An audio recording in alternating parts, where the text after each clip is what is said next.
नमो अरिहन्ताणम् नमो सिद्धाणम् नमो आयर्याणम् नमो वज्रायाणम् नमो लोये सब्बसाहुणम् मंगलम भगवान वीरो मंगलम गौतमो गणी मंगलम कुंद कुंदार्यो जैन धर्मोस्तु मंगलम सर्व मंगल मांगल्यम सर्व कल्याण कारकम प्रधानम सर्व धर्माणां जैनम जयतु शासनम जैनम जयतु शासनम तीन भुवन में सा बीते राग विज्ञानता शिव स्वरूप शिव का नमो त्रियोग समारिगे नमो त्रियोग समारिगे। आज वैशाख शुक्ल तृतीया का पावन दिवस, जिसको आप और हम अक्षय तृतीया के नाम से जानते हैं।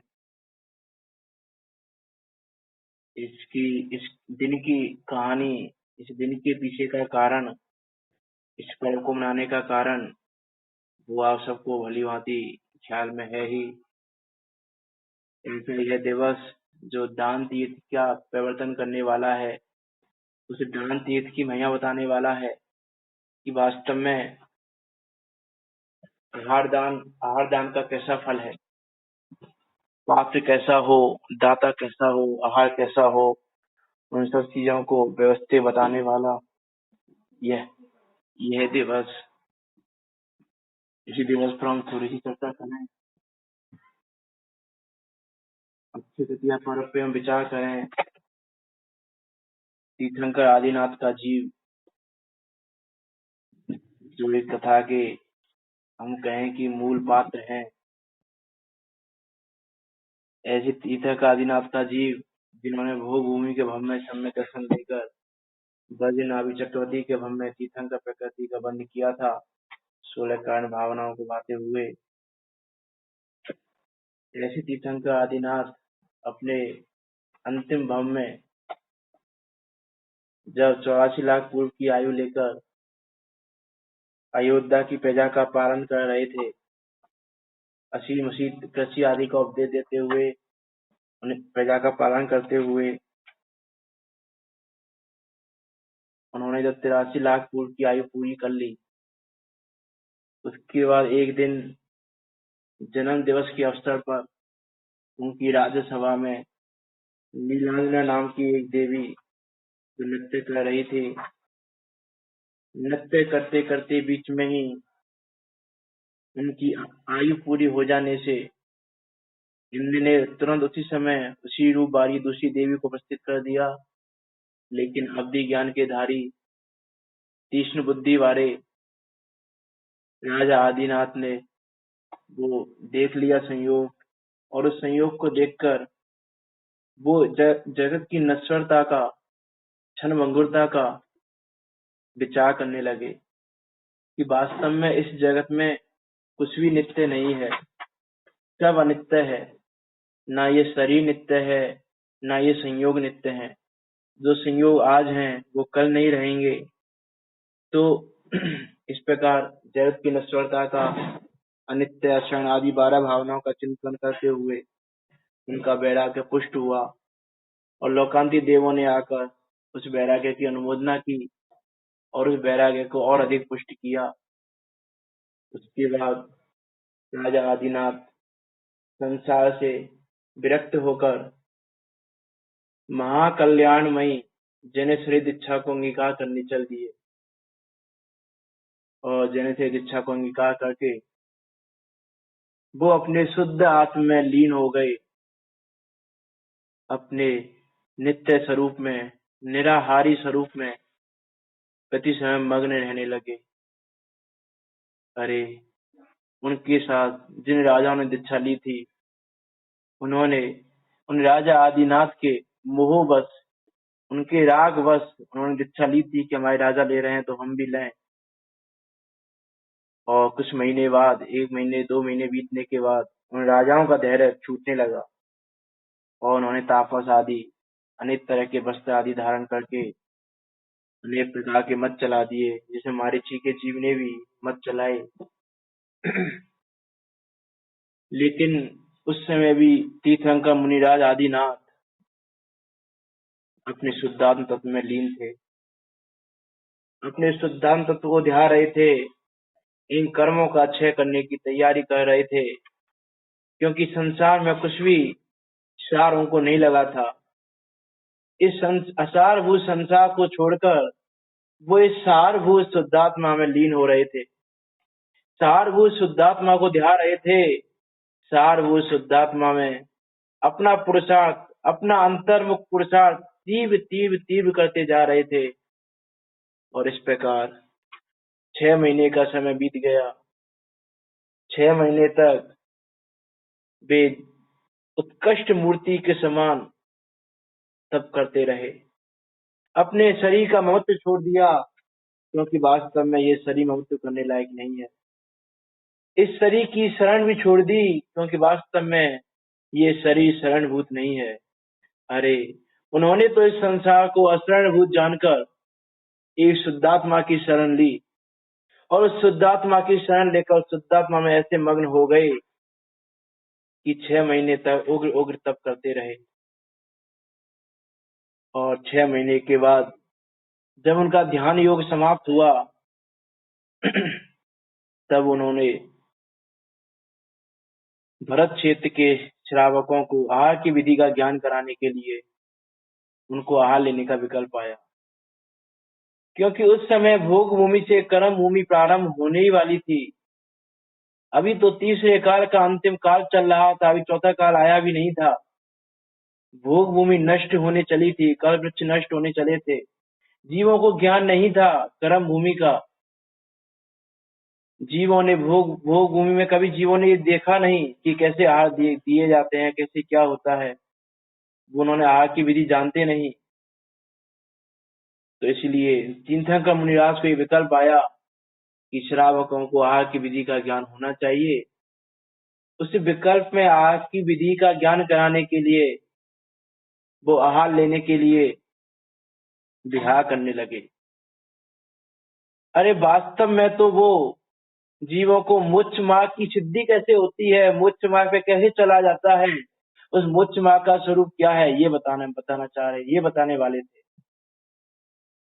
अरे संयम और उस मोक्ष के मार्ग के लिए जो ये मुनिराज हुए, ये जो शरीर है जो संयम की स्थिति का कारण है, उस संयम की स्थिति के लिए निर्दोष आहार विधि क्या होती है और मोक्ष का मार्ग कैसा होता है, मुनि भगवंत कैसे होते हैं, उन सब का ज्ञान कराने के लिए वो मुनिया विहार करने लगे। लेकिन लोगों की अज्ञानता देखो, कर्मों की विचित्रता देखो, कि जो मुनिराज सर्व परिग्रह से रहित हैं, सारे ममत्व भावों से रहित हैं, ऐसे उन मुनिराज के समक्ष लोग रत्नाभूषण, घोड़े, हाथी, स्त्री, रत्न, भोजन आदि सामग्री आदि अर्पण करने के लिए जाने लगे, अपनी युवा कन्याओं को ले जाके विवाह कराने की इच्छा करने लगे। अरे रे, कैसा अज्ञान, कैसी मूर्खता है ये। लेकिन मुनिराज अंतराय जानकर वापस चले जाते थे। लोग समझ नहीं पा रहे थे कि मुनिराज किस लिए पधारे हैं और किस लिए वापस जा रहे हैं, हम क्या करें क्या नहीं करें। और मुनिराज और श्रावक अश्रुपूरी नेत्रों से मुनिराज को देखते रहते। उस घटना का विचार करें हम कि वास्तव में कर्मों की विचित्रता ही ऐसी है कि उनको अभी आहार की विधि नहीं मिलनी थी। उनके कर्म का उदय ऐसा था कि उनको आहार की विधि नहीं मिलनी थी। तो लोगों को भी उसका ज्ञान नहीं हो रहा है। इस प्रकार मुनिराज आहार के लिए आते और अंतराय जानकर वापस चले जाते। इस प्रकार करते विहार करते करते 6 महीने से भी अधिक समय बीत गया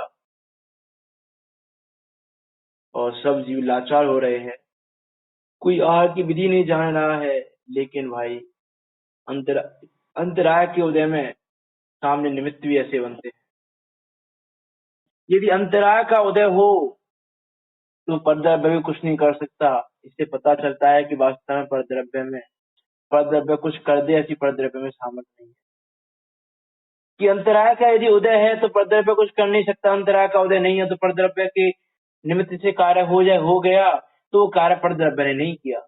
अरे वो कार्य तो कर्म के उदय से वो व्यवस्था संयोग बन गया, स्वतः वो संयोग बनता है। अरे ऐसे 6 महीने से अधिक समय विहार करते करते हो गया। लेकिन धन्य है मुनिराज आपका आत्मबल, धन्य है मुनिराज आपकी साधना, धन्य है ये मुनि दशा कि उनको लेस मात्र भी आकुलता नहीं है, लेस मात्र भी उनके मलिन भाव नहीं है। अरे वो बिना आहार किए लौट रहे हैं तो भी चेहरे पर ऐसी तप्तता है कि जैसे मानो आहार करके ही लौटे हैं। वो स्वयं में तृप्त हैं, स्वयं में मग्न है, किंचित संकलेश भाव नहीं है। किसका बल है वो? उस शुद्धात्मा की शरण का बल। अरे शुद्धात्मा की शरण के बल से बड़े बड़े कार्य स्वतः सिद्ध हो जाते हैं। अरे इसमें कोई आश्चर्य नहीं होना चाहिए हमको कि उनको आकुलता नहीं है। अरे ऐसे आत्मबल के आश्रय से, यदि शुद्धात्मा के आश्रय से ऐसा बल तो स्वतः जागृत हो जाता है। अरे जो अनंत बल का धनी शुद्धात्मा है उसकी शरण लेने से इतना ही वह जागृत ना हो, ऐसा कैसे हो सकता है? अरे उनको कर्म का उदय है लेकिन फिर भी वो दुखी नहीं हो रहे हैं, अपने में तृप्त हैं, अपने में मग्न हैं, अपने में सुखी हैं, अपनी शुद्धात्मा में लीन है। आकुलता का लेश मात्र आकुलता नहीं है। तो इससे पता चलता है कि कर्म का उदय दुख का कारण नहीं होता, क्योंकि कर्म का उदय तो मुनिराज आदिनाथ को भी चल रहा था। लेकिन कर्म का उदय होने के बाद भी मुनिराज आदिनाथ अपनी शुद्धात्मा में लीन थे। इसलिए इससे पता चलता है कि यदि अपने शुद्ध स्वभाव का आश्रय लिया जाए, अपने शुद्धात्मा का आश्रय लिया जाए, तो ये कर्म के उदय भी दुखी नहीं कर सकते। कि जिसको हम दुख का कारण मानते हैं कि ये कर्म हमको प्रति समय दुखी कर रहे हैं, कर्मों के कारण हम दुखी हो रहे हैं, कर्मों के कारण कषाय भाव हो रहा है, कर्मों के कारण संसार में उड़ रहे हैं, तो भाई तीर्थंकर मुनिराज के जीवन से सीखो। यदि स्वभाव का आश्रय हो तो उदय भी दुख का कारण नहीं हो सकता।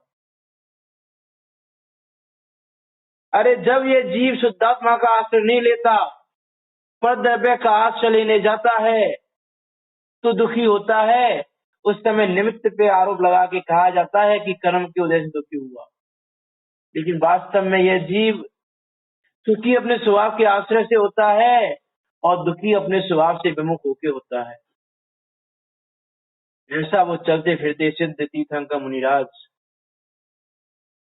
अपने जीवन से, अपनी साधना से हमको ये उपदेश दे रहे हैं कि भाई कर्म का उदय दुख का कारण नहीं है, कर्म का उदय तुमसे प्रत्यक्ष भिन्न है।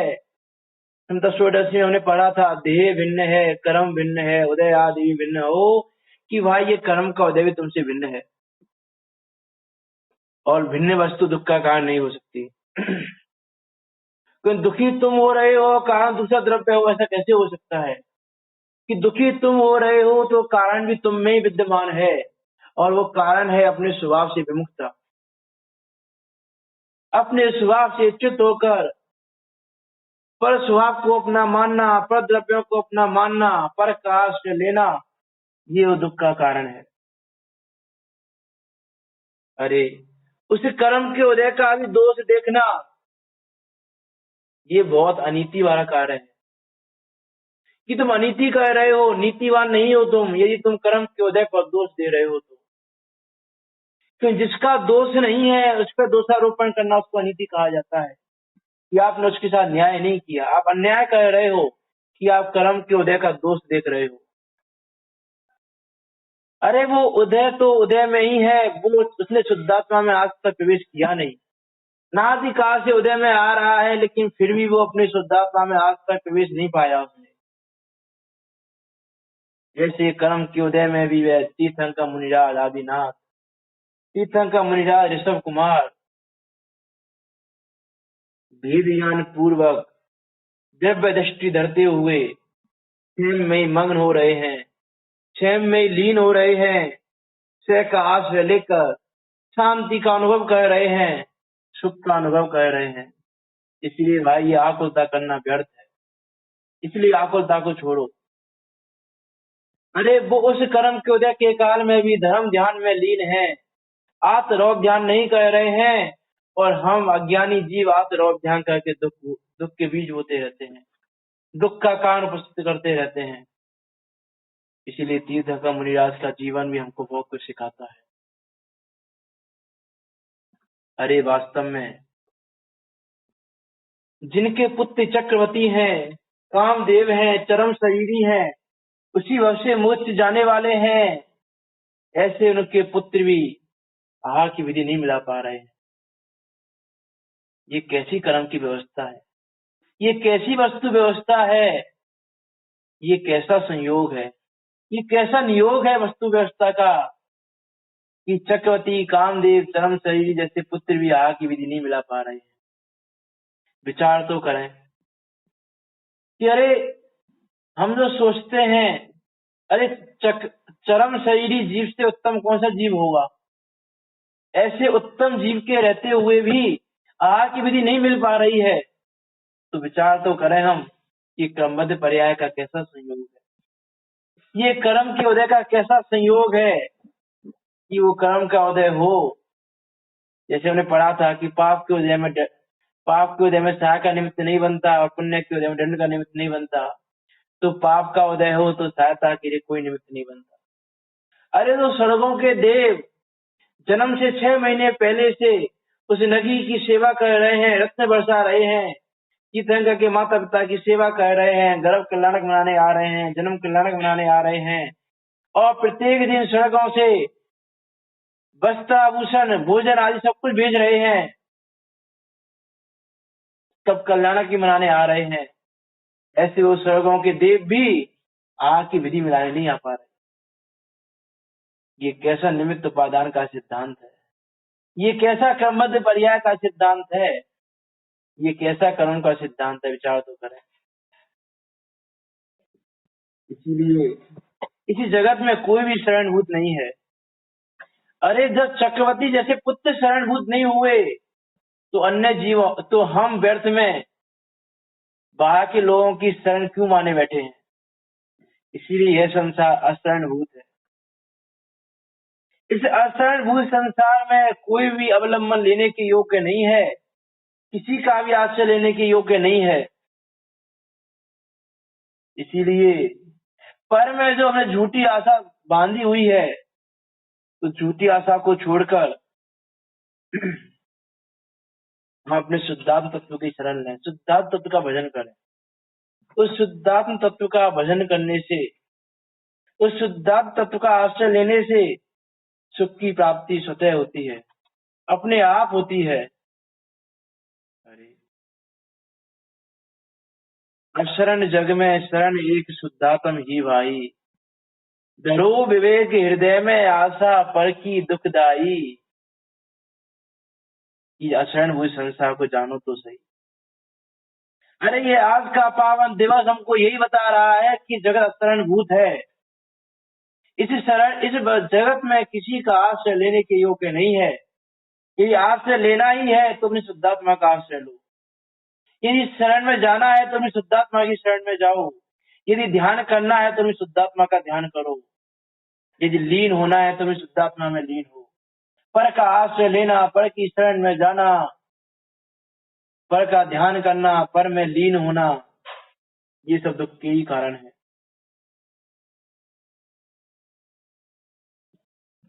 अरे चक्रवर्ती कामदेव के पुत्र भी एक समय पहले तक आहार नहीं करवा सकते।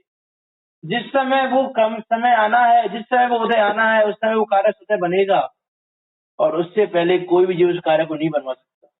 और जब कोई भी उस कार्य को नहीं बना सकता तो इससे स्वतः सिद्ध है कि अशरणभूत संसार में कोई भी शरणभूत नहीं है। इस प्रकार विवाह करते करते 6 महीने से अधिक समय बीत गया, लेकिन तीर्थंकर मुनिराज को आहार की विधि नहीं मिल रही। एक दिन विवाह करते करते मुनिराज ऋषभदेव हंसनापुर नगरी में पहुंचे। उस समय महाराजा सोमप्रभ और उनके छोटे भाई श्रेयांश कुमार वहां थे। अरे जिस दिन मुनिराज पधारे उससे 1 दिन पहले पूर्व की रात्रि में ही श्रेयांश कुमार को मुनिराज के आगमन सूचक 7 स्वप्न दिखाई दिए। ऊंचा सुमेरु पर्वत, सुशोभित कल्प वृक्ष, केसरी सिंह, वृषभ, सूर्य, चंद्र, रत्नों से भरा समुद्र, अष्टमंगल सहित देव जो ये सूचना दे रहे थे कि तीर्थंकर मुनिराज इस नगरी में आने वाले हैं। और प्रातः जब मुनिराज हस्तिनापुर में आए तो उनको देखकर राजा श्रेयांश को पूर्व का स्मरण हो गया, जाति स्मरण हो गया कि पूर्व के 8वें भव में आहार दान रिद्धिधारी मुनिराजों को मैंने राजा वज्रजंग और रानी श्रीमती के भव में आहार दान दिया था। ये राजा वज्रजंग मुनिराज आदिनाथ का ही जीव था 8 भव पहले, और उनकी पत्नी थी श्रीमती नाम की पत्नी, जो कि राजा श्रेयांश का जीव था। अरे 8 भव पहले उन्होंने आहार दान दिया था दो चार रिद्धिधारी मुनिराजों को। अरे संस्कारों का प्रभाव तो देखो कि 8 भव पहले किया गया संस्कार, 8 भव पहले किया गया कार्य आज जाति स्मरण होके फल दे रहा है। 8 भव पहले का संस्कार भी कितना प्रबल हो सकता है। तो फिर हम उस शुद्धात्मा को जानने का संस्कार क्यों नहीं डाला इस भव में? अरे हम इस भव में समता भाव धारण करने का निकषाय निराहारी शुद्धात्मा को जानने का पुरुषार्थ करें तो संस्कार जो पड़ेंगे, यदि इस भव में शुद्धात्मा नहीं भी जान पाए तो संस्कार आगे के भवों में जरूर काम आएंगे। अरे जब आहार दान का संस्कार 8 भव पहले का श्रेयांश कुमार के काम आ सकता है तो क्या हमारे संस्कार काम नहीं आएंगे? अरे इसलिए ये संस्कारों की बहुत महत्ता है, इन संस्कारों का बहुत महत्व है। यदि आपके संस्कार तीव्र हो गए यहाँ पर तो संस्कार अवश्य फलीभूत होंगे। इसीलिए भाई प्रति समय स्वाध्याय में, तत्व चिंतन में, तत्व विचार में अपना समय लगाओ। ये संस्कार कब किस भव में कैसे काम आ जाए हम नहीं जानते, लेकिन काम अवश्य आएंगे, ऐसा वो राजा श्रेयांश का जाति स्मरण हमको बता रहा है। अरे इस दिवस की प्रत्येक घटना हमको बीतरता की ओर ले जाने वाली है। अरे ये प्रथमान योग भी हमको बीतरता की ओर ले जाने वाला है। लेकिन प्रथमान योग को कैसे पढ़ना, प्रथमान योग को कैसे ग्रहण करना, उससे वस्तु व्यवस्था को कैसे जानना, जो आना चाहिए। चारों ही अनुयोग वितरागता को ले जाने वाले हैं। तो किस अनुयोग को किस अभिप्राय से किस तरह से पढ़ना, क्या अभिप्राय ग्रहण करना, क्या उपदेश ग्रहण करना, क्या अपनी मान्यता बनाना, उसका हमको भली भांति परिचय होना चाहिए। अरे राजा श्रेयांश को पूर्व के 8वें भव का जाति स्मरण हो गया कि 2 चारण रिद्धिधारी मुनिराजों को मैंने श्रीमती के जीव में आहार दान दिया था। अरे ये भी निमित्त कहने में आएगा कि राजा श्रेयांश को उस समय स्मरण हो गया और आहार की विधि मिल गई। वास्तव में तो उस समय आहार की विधि मिलने की योग्यता थी। उस समय उस कारक के होने का स्वकाल पका था। उस समय उस क्रमबद्ध पर्याय वो होनहार वो भवितव्यता थी कि वो निमित्त भी अपने आप मिल गया। अरे राजा श्रेयांश को भी जाति स्मरण उसी दिन होना था। पहले 6 महीने उनको भी जाति स्मरण नहीं हुआ, उनको भी वो स्वप्न का आना, जाति स्मरण होना, वो सारा कार्य उसी दिन बना। कि कैसी ये कर्म की व्यवस्था है, कैसा ये कर्म का नियोग है। विचार तो करें हम कि क्रमबद्ध पर्याय भवितव्यता होनहार क्या चीज है। हमको क्रमबद्ध पर्याय का भरोसा नहीं है, और जिनको क्रमबद्ध पर्याय का भरोसा नहीं है उनको सर्वज्ञ भगवान का भरोसा नहीं है। हम साए बाहर में कह लें कि हम सर्वज्ञ भगवान को मानते हैं, लेकिन यदि आपको क्रमबद्ध पर्याय का भरोसा नहीं है तो आप वास्तव में सर्वज्ञ भगवान को नहीं मानते। कि अरे एक समय पहले भी आहार नहीं हुए और जब योग्यता पकी तो सहज रूप से सारे निमित्त अपने आप मिल गए, सपने भी आ गए, जाति स्मरण भी हो गया, सब कुछ हो गया। तीर्थंकर मुनिराज का भी हस्तिनापुर नगरी में आना हो गया, उससे पहले हस्तिनापुर नगरी में नहीं आए। तो सारे निमित्त सहज रूप से तब से मिल जाते हैं जब कार्य की योग्यता होती है, जब होनहार होती है, जब उपादान में शक्ति जागती है, जब उपादान की योग्यता जागती है तो सारे निमित्त अपने आप मिल जाते हैं। और जब राजा श्रेयांश को जाति स्मरण हुआ, जाति स्मरण होने पर उन्होंने नवदा भक्ति पूर्वक तीर्थंकर मुनिराज का परगहन किया। नवदा भक्ति करते हुए उन्होंने तीर्थंकर को मुनिराज को परगहन किया और उनको आहार कराया। नवदा भक्ति क्या होती है हमको ये भी नहीं मालूम। अरे वास्तव में नवदा भक्ति क्या है, दान कैसा होना चाहिए, पात्र कैसा होना चाहिए, आहार कैसा होना चाहिए, वो दान कैसा होना चाहिए, हमको उसकी भी खबर नहीं है। नवदा भक्ति पूर्व राजा श्रेयांश ने आहार दिया। वो नवदा भक्ति कौन कौन सी होती हैं उसको हम 1 मिनट यदि ध्यान से देखें।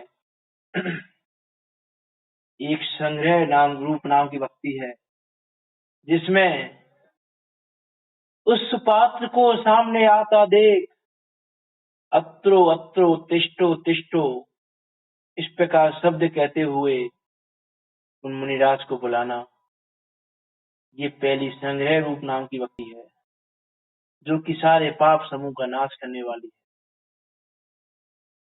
उसके बाद मुनिराज को बुलाकर शुभ एवं ऊंचे आसन पर विराजमान करना, वो दूसरी भक्ति है।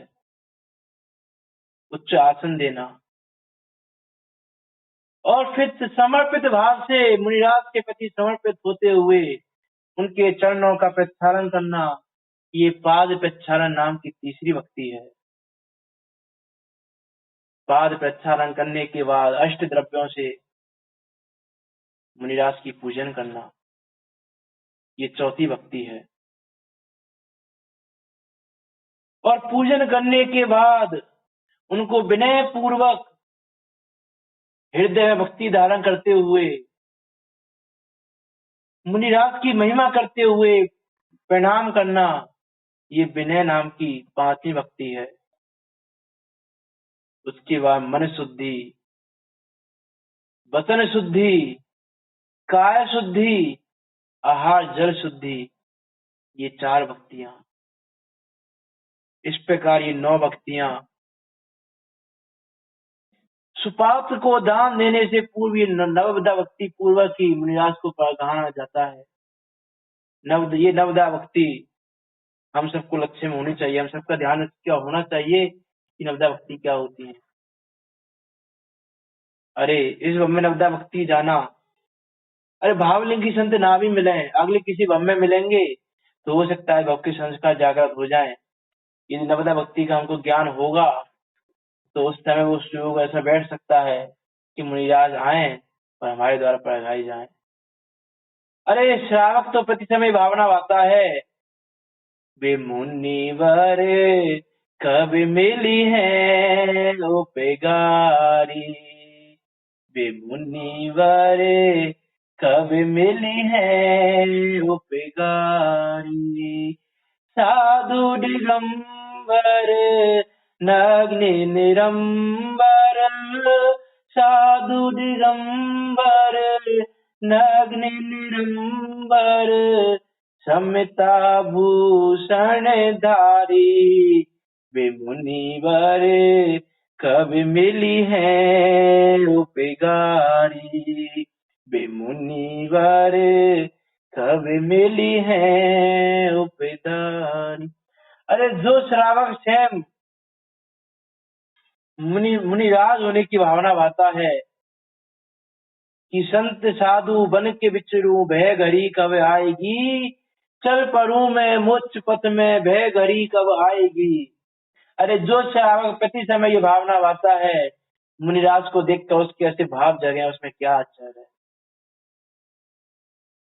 अरे आज कोई जीव लौकिक में कोई पद चाहता है, और उस पद का आधारी यदि तुम्हारे घर के पास भी आए तो तुमको कैसी महिमा आती है। अरे सब कुछ समर्पण कर देते हो कि आप तो घर पे आओ।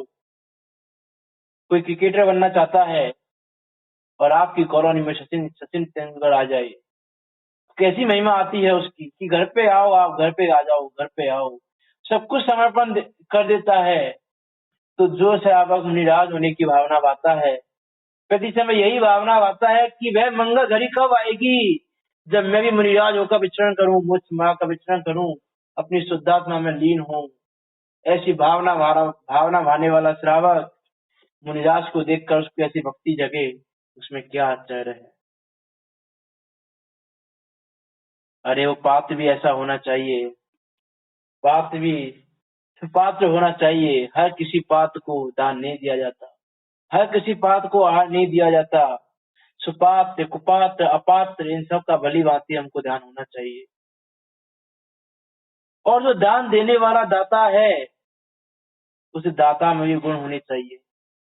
उन दाता के भी 7 गुण कहे हैं कि वास्तव में दाता पना भी उसको शोभा देता है कि जो इस भव में दान के फल को ना चाहता हो, अत्यंत क्रियावान हो, कपट रहित हो, ईर्षा भाव से रहित हो, खेद विषाद रहित हो, उदार गुण वाला हो, अहंकारी ना हो। ये गुण जिसमें पाए जाएं, वो वास्तव में उसको दातापना शोभित होता है। ऐसा उत्तम दाता उत्तम पात्र को जानकर अपनी शक्ति प्रमाण उत्तम आहार देता है। ऐसा वह दाता श्रद्धावान होता है, निर्लोभी होता है, धैर्यवान होता है, दयालु होता है, क्षमावान होता है, जिसका चित्त दृढ़ होता है, धैर्यवान होता है। ऐसा वह उत्तम दाता उत्तम पात्र को उत्तम आहार देता है। इस प्रकार राजा श्रेयांश ने नवदा भक्ति पूर्वक तीर्थंकर मुनिराज को परगान किया और उनको इच्छु रस का आहार दिया। अरे वास्तव में सुपात्र और कुपात्र और अपात्र इन तीनों का हमको ख्याल हो कि कुपात्र कौन होता है।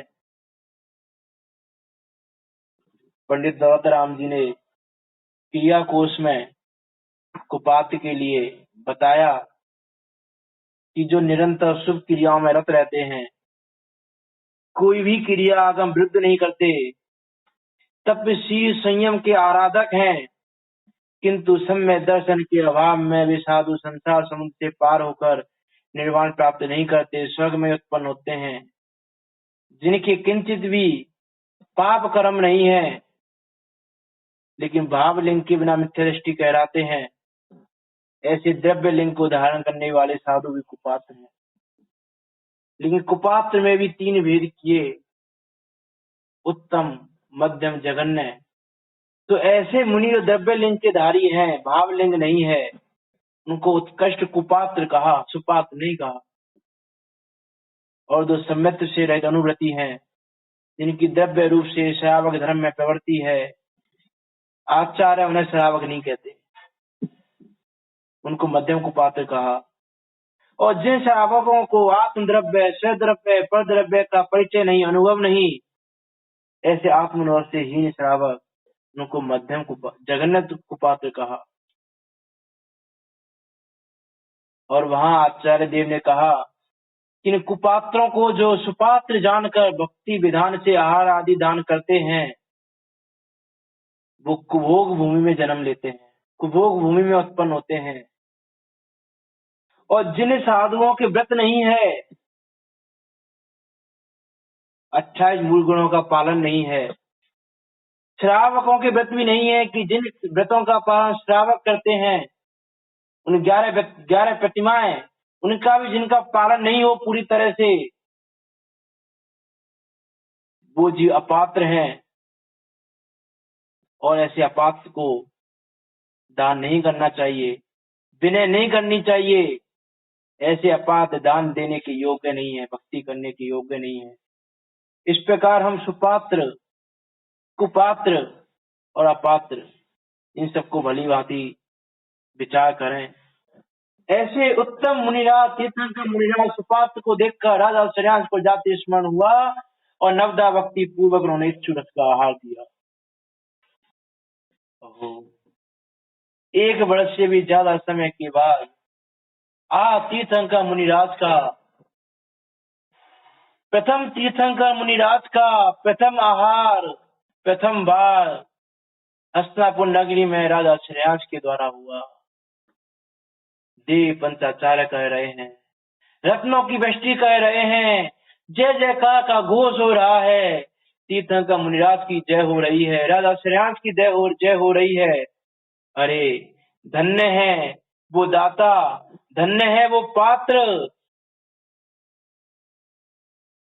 धन्य है वो दाता, धन्य है वो पात्र और धन्य है वो दान। इस प्रकार नगर के सभी जीव, स्वर्गों के देव उस आहार दान की अनुमोदना कर रहे हैं। राजा श्रेयांश भी आहार दान देकर अपने को धन्य धन्य समझ रहे हैं।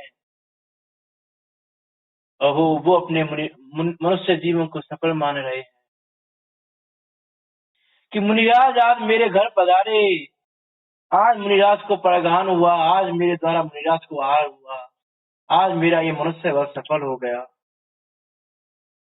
अरे महाभागी हैं वो जीव जिनको ऐसे सुपात्र भावलिंगी मुनिराजों के को आहार के निमित्त बनते हैं। जो जीव, वो जीव महाभाग्यवान है। अरे आज दान तीर्थ का प्रवर्तन हो रहा है। राजा श्रेयांश महाभाग्यवान, उनकी हर कोई प्रशंसा कर रहा है।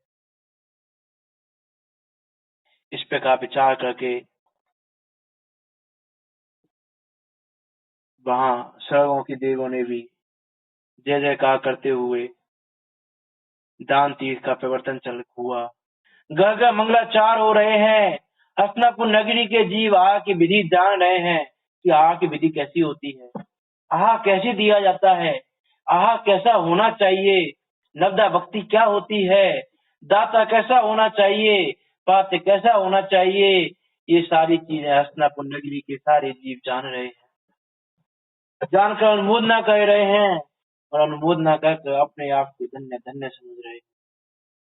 यह तिथि वैशाख शुक्ल तृतीया, मानो मुनिराज तीर्थंकर के आहार दान से ये तृतीया भी अच्छे हो गई कि अब ये भी कभी नष्ट नहीं होगी तृतीया।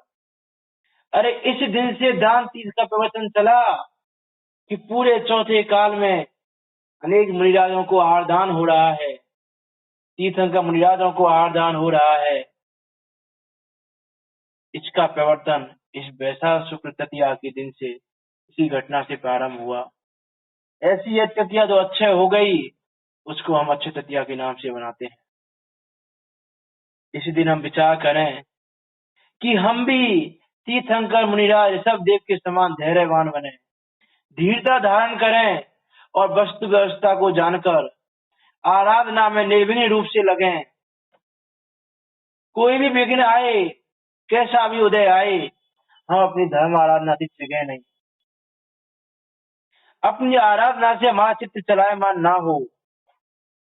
प्रत्येक समय हमको ये विचार रहे कि अब तक मैंने अशरणभूत संसार की शरण लेकर, का आश्रय ना लेकर स्वभाव से विमुख कर पर द्रव्य कुछ कर देंगे ऐसी मान्यता रखकर धर्म आराधना में चित्त नहीं लगाया। बाहर में भ्रमण करता रहा, भोगों में ही लगा रहा, इसलिए अब इन भोगों से थकित हुआ हूँ भव भोगों से, लेस मात्र नहीं सुख पाया, हो निराश सब जग से, सामिन चरण शरण में हूँ आया। कि हे तीर्थंकर मुनिराज ऋषभ देव, अब मैं भोगों से थक गया हूँ, क्योंकि अब मुझे पता चल गया है कि इनमें लेस मात्र सुख नहीं है। अरे सुख तो अपनी सुख स्वभावी आत्मा में है, वो सुख तो अपने सुख स्वभावी आत्मा का आश्रय लेने से प्रकट होता है। इसलिए अब तो यही भावना स्वयं स्वयं में तृप्त रहूं, प्रभु तुष्ट रहूं, देह रूप निज पद को ध्याते ध्याते शिव पद प्रकट करूं। कि हे तीर्थंकर मुनिराज ऋषभ देव, मैं भी आपके समान इन भोगों से विरक्त होकर अपने शुद्धांत तत्व का आश्रय लूं, अपने शुद्धांत तत्व की शरण लूं, इस अशरणभूत संसार को त्याग दूं। जैसे आप मोक्ष के मार्ग पर चल रहे हैं, वैसे मैं भी मोक्ष के मार्ग पर चलूं। अरे आज मानो इस दिन इस आहार दान से मानो आज मुक्ति का द्वार ही खुल गया है, मोक्ष का द्वार ही खुल गया। जीवों को मोक्ष जाने की विधि पता चल गई कि मुनि अवस्था कैसी होती है, मुनिराज कैसे होते हैं, आहार दान आदि कैसे होते हैं, मोक्ष मार्ग पर कैसे चला जाता है। ये सब जानकर मानो आज मोक्ष का द्वार खुला है। आज तो ऐसी महिमा आनी चाहिए इस पर्व की। इस पर्व को सिर्फ पर्व जान के जैसे बाकी पर्वों को मनाया जाता है, कोई मदर डे बनाता है, कोई फादर डे बनाता है, कोई सा डे बनाता है, इस प्रकार इसको डे मात्र मान के ना रह जाएं। इस पर्व की महिमा का, इस पर्व का क्या फल है, इस पर्व की का क्या कारण है, ये तृतीया अच्छा क्यों हुई, इसका क्या कारण है, इन सब बातों का विचार करते हुए हम अपनी शुद्धात्मा का आश्रय लेकर इस अशरणभूत संसार को छोड़कर अपनी शुद्धात्मा की शरण ग्रहण करें। यही हम डेली परमात्म शरण में भी जान रहे हैं, यह शरण जग में शरण ही शुद्धात्म ही भाई। इस प्रकार हम शुद्धात्म तत्व को जानकर तत्व विचार करते हुए क्षमता भाव धरें और प्रति समय ये भावना भाएं कि संत साधु बनने के बिछेरूं, वह घड़ी कब आएगी, चले परूं मैं मोक्ष मग में, वह घड़ी कब आएगी। संत साधु बनने के बिछरूं, वह घड़ी कब आएगी, चले परूं मैं मोक्ष पग मग में, वह घड़ी कब आएगी। हाथ में पीठी कमंडल, ध्यान आत्म राम का, छोरे करे घर बार देच्छा, की घड़ी कब आएगी। आएगा बैराग मुझको इस दुखी संसार से, त्याग दूंगा मोह ममता, वह घड़ी कब आएगी।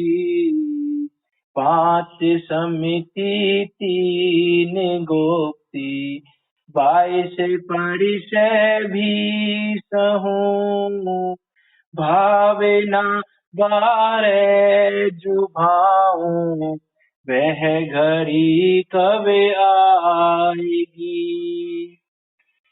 बाह्य उपाधि त्याग कर निज तत्व का चिंतन करूं, निर्विकल्प होवे समाधि, वह घड़ी कब आएगी, भव भ्रमण का नाश होवे, इस दुखी संसार से बिचरू मैं निज आत्मा में, वह घड़ी कब आएगी, संत साधु बने के बिचरूं, वह घड़ी कब आएगी, चले परूं मैं मोक्ष पथ में, वह घड़ी कब आएगी, वह घड़ी कब आएगी, वह घड़ी कब आएगी। इस प्रकार इस पर्व की महिमा जानते हुए, तीर्थंकर मुनिराज का ध्यान करते हुए हम भी उनके जैसा होने की भावना भाएं प्रति समय। हमने देखा था कि पूर्व भावों में भाई गई भावना भी इस किसी न किसी भाव में फलीभूत हो जाती है, तो हम भी प्रति समय ऐसी भावना भाएं। इस जन्म में नहीं तो अगले किसी भाव में वो भावना अवश्य फलीभूत होगी, और हम भी तीर्थंकर मुनिराज की तरह संसार से विरक्त होकर जिनेश्वर धारण करके अपनी शुद्धात्मा में लीन होते हुए उस मोक्ष के मार्ग पर चलते हुए अनंत सिद्धों के साथ सिद्धालय में विराजमान होंगे। इसी मंगल भावना के साथ अभी की वाणी को विराम देते हैं। जिनवाणी स्तुति। निज निधि निज में बताई, यह अनंत उपकार है, उसके लिए जिन वाणी माँ को वंदना सत बार है, माँ वंदना सत बार है। बोलिए तीर्थंकर मुनिराज ऋषभ देव की जय हो। दान तीर्थ का प्रवर्तन करने वाले राजा श्रेयांश की जय हो। दासामयी जिनवाणी माता की जय हो। अक्षय तृतीया पर्व की जय हो। महान जैन धर्म की जय हो। अनंतानंद सिद्ध परमेश्वरी भगवंतों की जय हो। सभी को सादर जय जय।